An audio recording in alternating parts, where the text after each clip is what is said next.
cigarette delivers nicotine, and e-cigarette delivers nicotine with a tasty flavor like mango, mint, and is very attractive to children.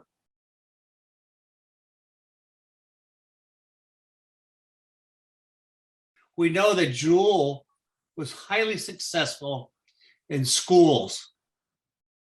And when a child becomes addicted at such a early age, there is not only an addiction, but it also changes some of the brain chemistry.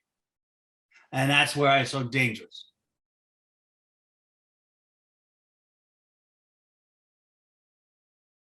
I mean, how do they get access to an e-cigarette?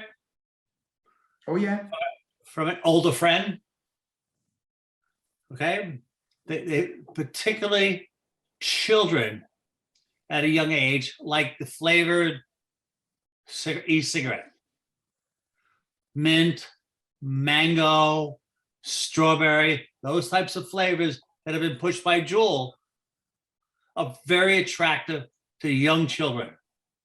How they get access to it is they get somebody who's 18 years old to buy it. And they get it. Or they get it from the family or a brother or a sister.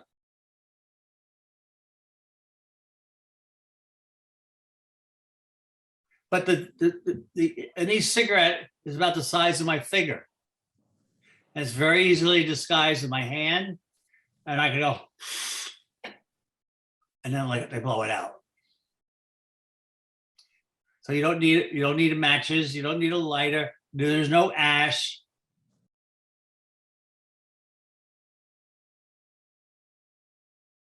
And you can change it, the pod, the flavor pod with nicotine. You can change it. So you have the main device, you put into it, or you buy it with the pod, you buy it on the internet, they're all over. Wow.